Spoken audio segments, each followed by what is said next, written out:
Local RAG gets simpler with MCP. The dream of asking questions about a folder of PDFs without spinning up a microservices nightmare is now a bit closer to reality. A new open-source tool called Local Face MCP wraps Facebook's efficient similarity search library, as a local vector store accessible via the Model Context Protocol, MCP, the emerging standard for connecting AI assistants to external tools and data sources. The setup is deliberately minimal. It uses the all-mini-LM L6 v2 embedding model from sentence transformers, stores indexes and metadata on disk, and exposes just two tools: ingest document for chunking and embedding text, and query rag store for semantic search. No external APIs required. Everything runs locally on CPU by default. Community feedback pushed the project forward rapidly. Version added a CLI for bulk indexing, local FICE index doc/.pdf, support for custom embedding models via Hugging Face, and crucially, re-ranking using cross-encoders like MS Marco or BGE.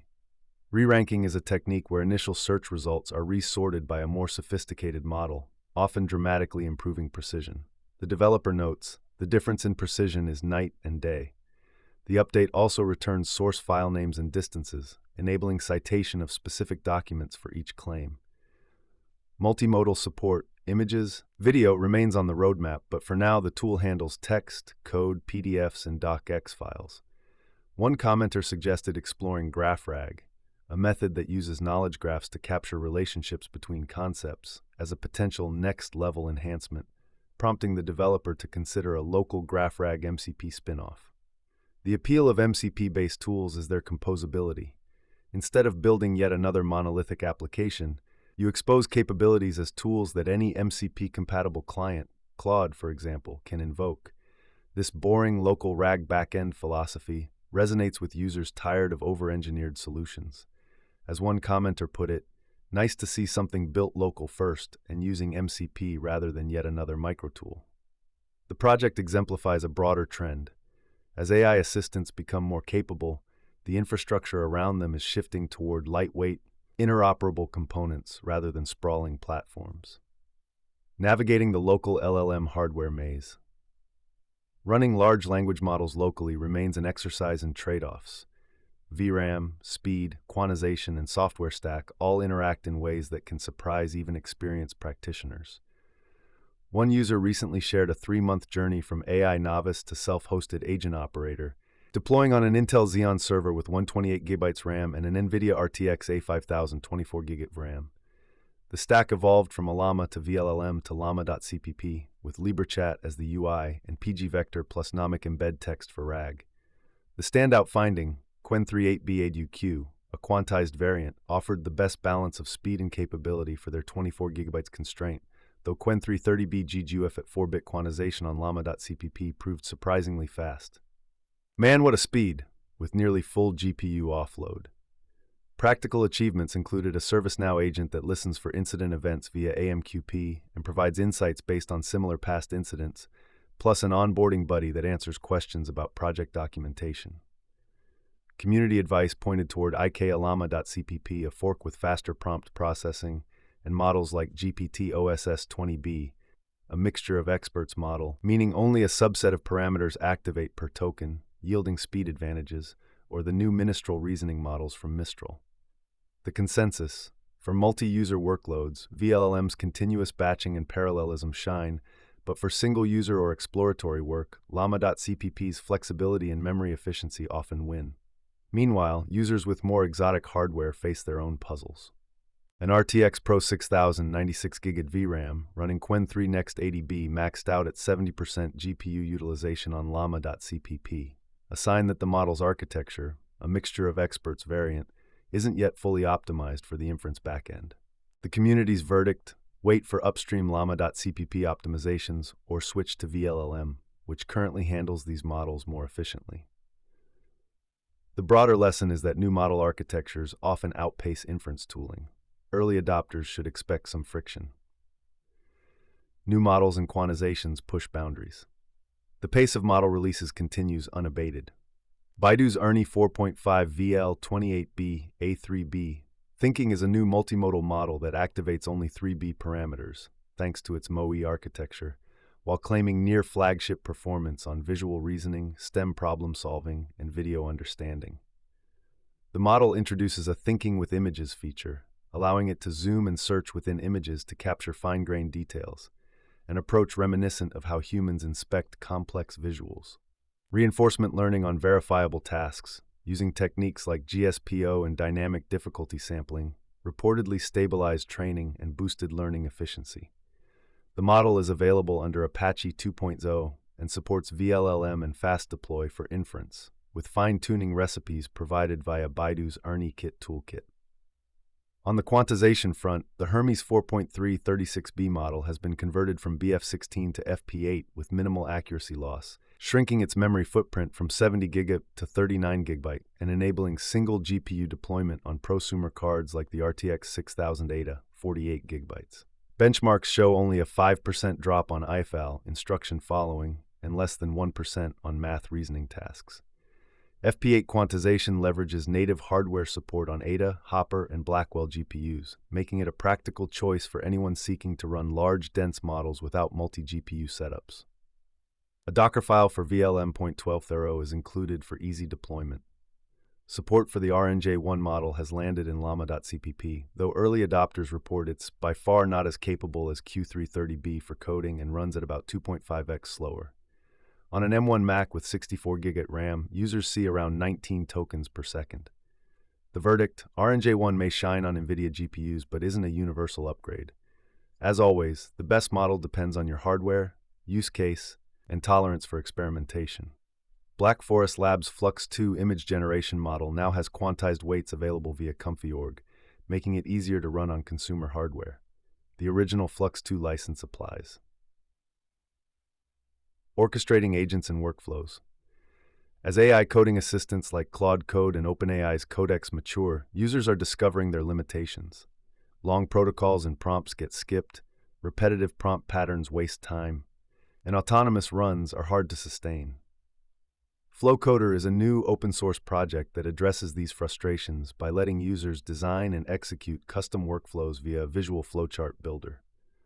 Prompt blocks send queries to Claude Code or Codex, bash blocks run shell commands, branch blocks enable conditional logic, and command blocks allow workflows to call other workflows recursively. The system tracks variables, supports argument substitution, and automatically creates Git commits after each step, handy for maintaining a clean audit trail during autonomous coding sessions. Flowcoder's approach differs from tools like LangGraph Studio or OpenAI's Agent Builder in that it builds atop existing coding agents rather than raw LLM APIs. This lets it leverage the intelligent behaviors already baked into Claude Code and Codex, rather than reinventing them. The developer notes that flowcharts provide a huge amount of expressive power. Users can encode their own software engineering practices, whether they prefer small chunks or long autonomous sequences.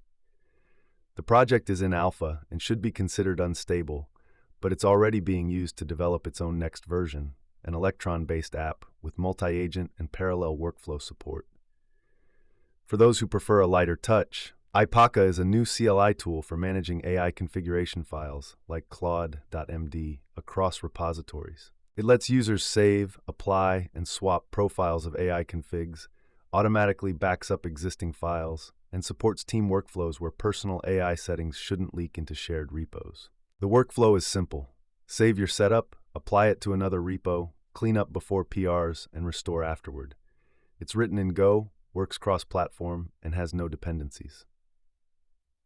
Claude Code meets Telegram for remote control. A new open-source project, Claude Telegram Mirror, enables bidirectional communication between Claude Code CLI sessions and Telegram, letting users control their AI coding sessions from a phone. The system uses a bridge daemon that captures Claude's events, prompts, responses, tool use, via hooks and forwards them to a Telegram forum topic. Users can send prompts, pause or halt Claude mid-process, and approve or deny tool executions, like file writes or shell commands, directly from Telegram. Each Claude session gets its own topic, and the system supports multi-machine setups by running separate bots per system, avoiding Telegram's API conflicts. The architecture is straightforward. Claude Code hooks capture events. A Node.js handler sends approval requests and waits for responses. A socket server handles bidirectional communication, and Telegram replies are injected back into the CLI via tmux. Approval buttons appear for tools requiring permission, with a 5-minute timeout before falling back to the terminal. The project includes OS service management, systemd, launchd, diagnostic tools, and detailed setup instructions for both global and project-level hooks. For remote workers or anyone who wants to monitor long-running AI sessions without being tethered to a laptop, this is a clever solution. Though as with any remote control tool, security considerations should be front of mind. Securing the Model Context Protocol. As MCP adoption grows, so do its security risks. A new research paper from Arxiv, Securing the Model Context Protocol MCP Risks, Controls, and Governance, argues that MCP's flexibility, replacing static API integrations with dynamic, user-driven agent systems, introduces threats not yet covered by existing AI governance frameworks, like NIST AI RMF or ISO IEC 42001. The authors identify 3 adversary types: content injection attackers who embed malicious instructions in legitimate data, supply chain attackers who distribute compromised servers, and agents that inadvertently overstep their roles. The paper catalogs attack vectors including data-driven exfiltration, tool poisoning, and cross-system privilege escalation, drawing on early incidents and proof-of-concept attacks. Proposed controls include per-user authentication with scoped authorization, provenance tracking across agent workflows, containerized sandboxing with input-output checks, inline policy enforcement with data loss prevention, DLP, and anomaly detection, and centralized governance via private registries or gateway layers. The goal: ensure unvetted code doesn't run outside a sandbox, tools aren't misused, exfiltration attempts are detectable, and actions are auditable end-to-end. The paper closes with open research questions around verifiable registries, formal methods for dynamic systems, and privacy-preserving agent operations, areas likely to see significant attention as MCP becomes a de facto standard. Context engineering as systems engineering. A widely shared LinkedIn post by Anthony Alcaraz crystallizes a lesson many AI practitioners are learning the hard way. Your AI agent's context window is not a database. Stop treating it like one. The post outlines a 3-pillar architecture for production-grade agents. First, structure. Separate working context, ephemeral, recomputed each call, session, durable event log, memory, long-lived, searchable, and artifacts, large files referenced by handle, never pasted into prompts. Second, relevance. Combine human-defined rules, filters, compaction thresholds, summarization triggers, with agent intelligence, tools to pull memory and artifacts on demand. Third, multi-agent scoping. Define explicit handoff rules to prevent context explosion across agents. The post also addresses when to add knowledge graphs, KGs. Use them for multi-hop inference, structural relevance, shared world models, explainable reasoning, or scaling to billions of facts. The ontology, defining entity types, relationships, cardinality, and inference rules, acts as a contract that keeps agents from creating inconsistent data. Trade-offs include linearization quality, graph-to-text conversion effects comprehension, query latency, schema governance, and data accuracy. The takeaway: context engineering is systems engineering. Treat it that way, and your enterprise systems become agentic. A related post introduces RuVector Postgres, a self-learning, self-optimizing drop-in replacement for PG Vector that adds dense and sparse vector support, hierarchical data structures, attention mechanisms, and graph-based reasoning. Over time, it can automatically improve retrieval and recommendations based on user behavior. No schema changes or new infrastructure required. A live demo built for the Agenix TV5 hackathon showcases a self-learning TV show recommender running entirely inside Postgres. Memory systems for embodied AI characters. Building a persistent, believable AI character is a challenge that goes beyond prompt engineering. One developer is working on a memory system for an LLM-based character inspired by Sin from the animated series Murder Drones. The approach involves converting state calls, world data like speech, battery level, and executable functions into easily readable information, embedding them and storing them in recent memories. A summarizer model periodically creates minute, hour, etc. summaries, simulating memory decay. The plan includes cataloging people the character meets and other contextual data, aiming for conversations with actual continuity, context, and meaning. This kind of memory architecture is increasingly common in agent and character AI projects, where the goal is to make interactions feel coherent over time rather than stateless.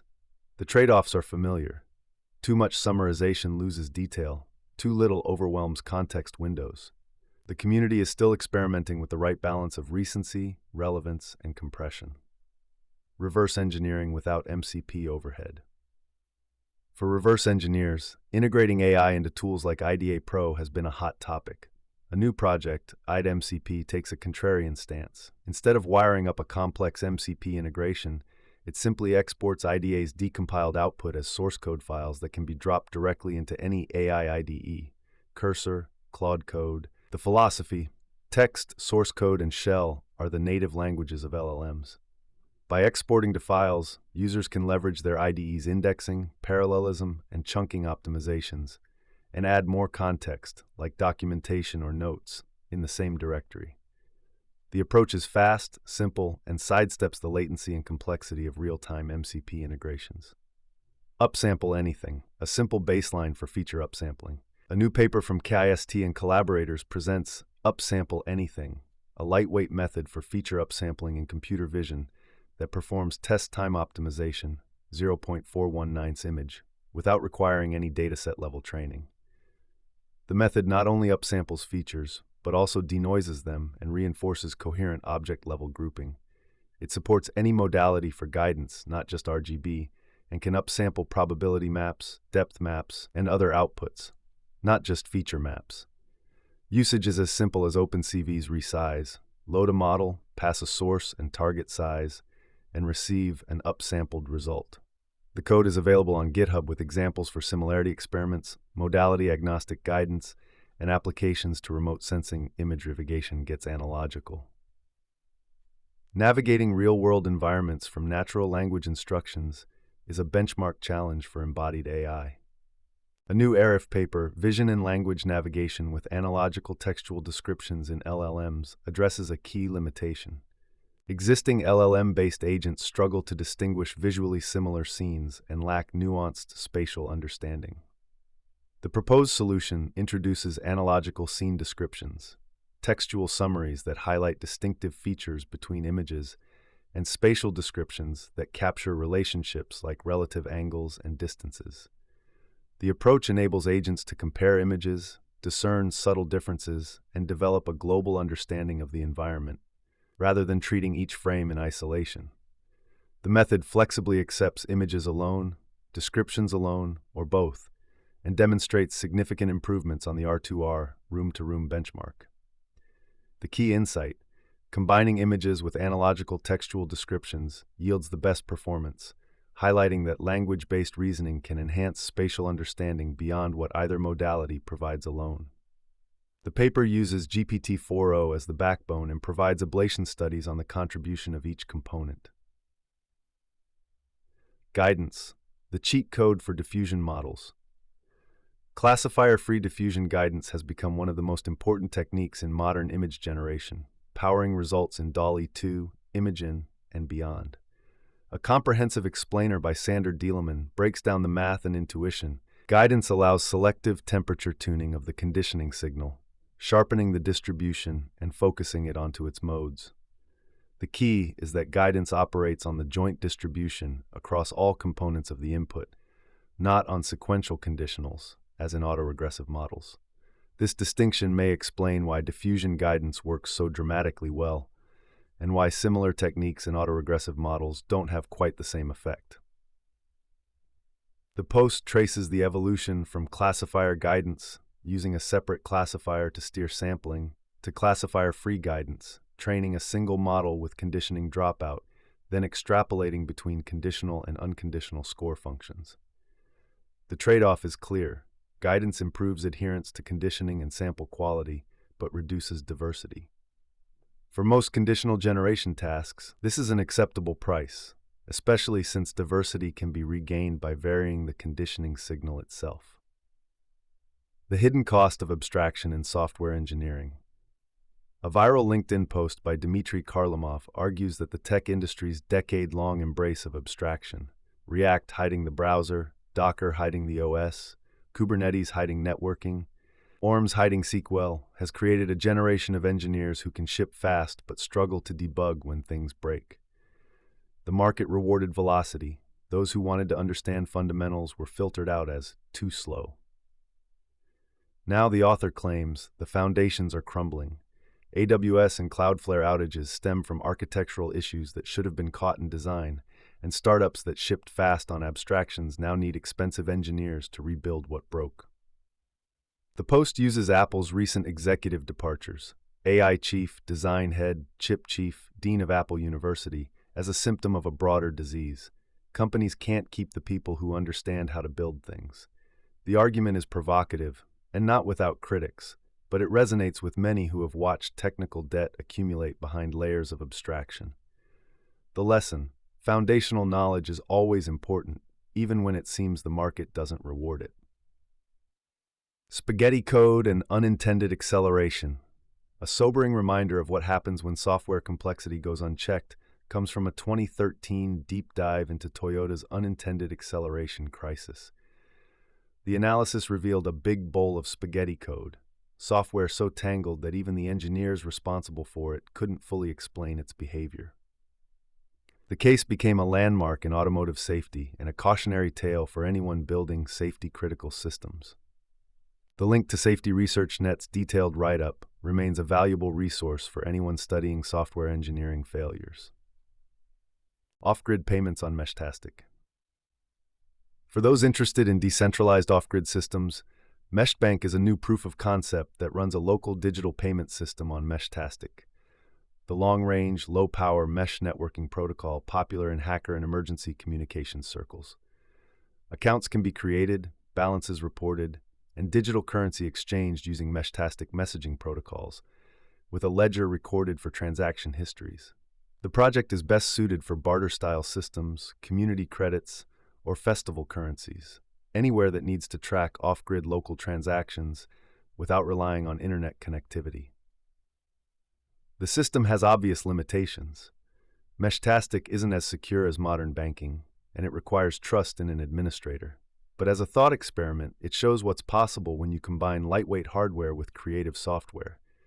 One commenter noted that similar systems, like RevBank in Dutch hackerspaces, have operated successfully for over a decade.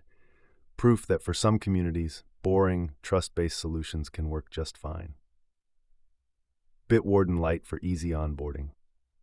Bitwarden, the open-source password manager, has launched Bitwarden Lite, a set of bite-sized courses designed to help individuals, families, and organizations get started with password management. Whether you're deploying to an enterprise or just setting up for yourself, the courses aim to lower the barrier to entry for secure credential management.